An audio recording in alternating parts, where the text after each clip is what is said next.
dans un paysage désormais apocalyptique. Les pluies diluviennes de ces derniers jours ont tout ravagé, laissant dans les ranchs aux alentours des bêtes esselées, sans rien abriter. Les secours sont à pied d'œuvre pour aider les personnes en difficulté. Selon un premier bilan, 4 personnes auraient succombé dans le comté de Boulder. Des milliers de personnes ont dû être évacuées et relogées dans des abris de fortune. Et chacun raconte son histoire. La rivière débordait de partout, des voitures, des réservoirs de propane erraient dans le fleuve. C'est un désastre. Il y avait 5 membres d'une famille dans son véhicule. Lorsque je suis arrivé et que j'ai montré mon visage, il y avait comme un soulagement. Tout le monde a été extrêmement courageux. À l'heure actuelle, ce qui inquiète les autorités, ce sont les zones montagneuses de l'Ouest. De nombreuses communautés sont totalement isolées, sans eau potable, sans évacuation des eaux usées. Les routes ont disparu sous les flots, il n'y a désormais plus aucun moyen d'accéder aux confins du comté par la route. Le président Barack Obama a décrété l'état d'urgence dans le Colorado et ordonné l'envoi de secouristes et de moyens supplémentaires, car la situation, déjà dramatique, pourrait encore se compliquer. Les météorologues annoncent plus de pluie dans les prochains jours. Direction la Pologne, où plus de 100 000 personnes sont descendues dans les rues de Varsovie, la capitale. Elles réclament l'abaissement de l'âge de départ à la retraite, la hausse du salaire minimal et l'abolition de la loi autorisant la hausse du temps de travail. Dans la ligne de mire des manifestants, le Premier ministre polonais Donald Tusk qui pourrait se voir contraint de convoquer des élections législatives anticipées. Cette statue peinte en or représente le Premier ministre polonais Donald Tusk, une effigie symbole des promesses non tenues du chef du gouvernement que ces Polonais considèrent comme le grand responsable des difficultés économiques du pays. Mon cœur éclate parce que le gouvernement ne nous comprend pas. Pendant des années, nous avons lutté tous ensemble pour que les ouvriers aient une meilleure vie. Nous pensions que le dialogue social et la démocratie nous l'apporteraient. Mais aujourd'hui, le gouvernement nous tourne le dos. Plus de 100 000 manifestants ont répondu à l'appel de ce 4e rassemblement depuis mercredi. Des ouvriers des chantiers navals, des mineurs et des sidérurgistes qui réclament l'abaissement de l'âge de la retraite reculé à 67 ans par le gouvernement Tusk, une hausse du salaire minimum et l'abolition d'une loi qui autorise l'accroissement du temps de travail. Cette manifestation intervient alors que le gouvernement est en baisse dans les sondages et ne dispose plus que d'une faible majorité au Parlement. Donald Tusk doit achever son mandat en 2015, mais pourrait bien convoquer des élections anticipées. Allons à présent au Grand Salon de l'Automobile de Francfort pour y découvrir les nouveautés en matière d'automobile. Malgré la crise dans le secteur, les constructeurs ne manquent pas de créativité. Ce qui a retenu l'attention, ce sont ces automobiles hybrides qui allient performance et respect de l'environnement.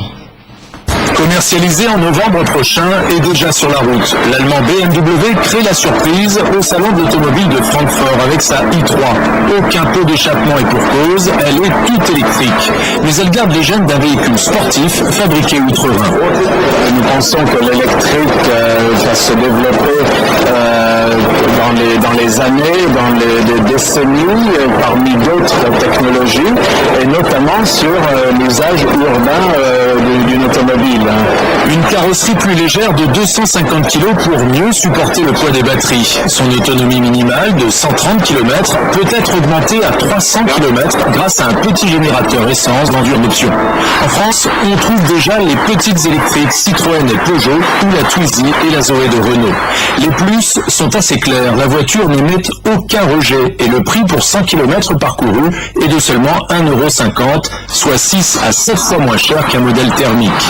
Les moins, l'autonomie moyenne de 130 km et le temps de recharge de plus ou moins 8 heures, sans compter que les bornes sont encore rares.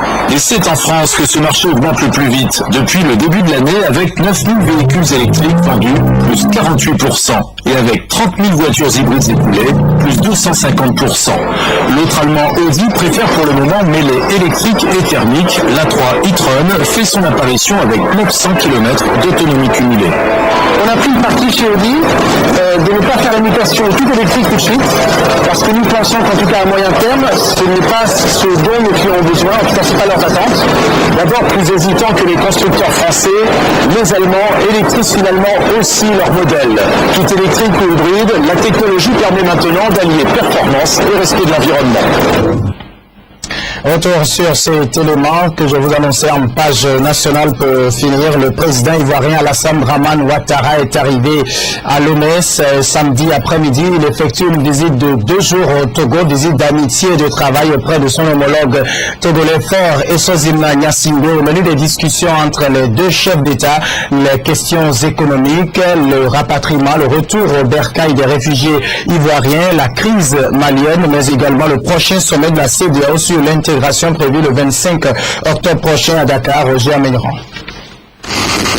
C'est un président ivoirien, visage décontracté, qu'on a vu descendre de l'avion ce samedi à l'aéroport international Gnassingbé Ouadéma de Lomé. À son arrivée, il attendait son homologue togolais Faure Gnassingbé.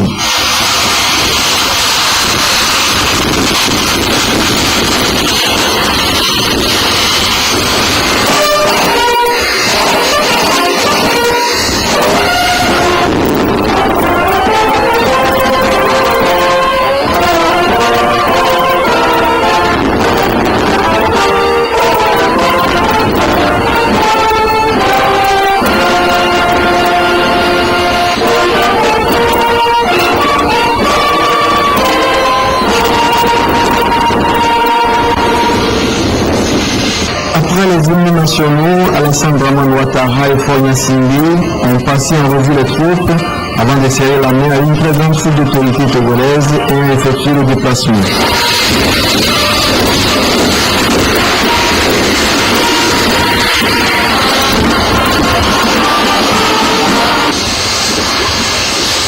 À l'issue du tête-à-tête entre les deux hommes d'État au salon d'honneur, on avançait un peu sur l'objet de cette visite.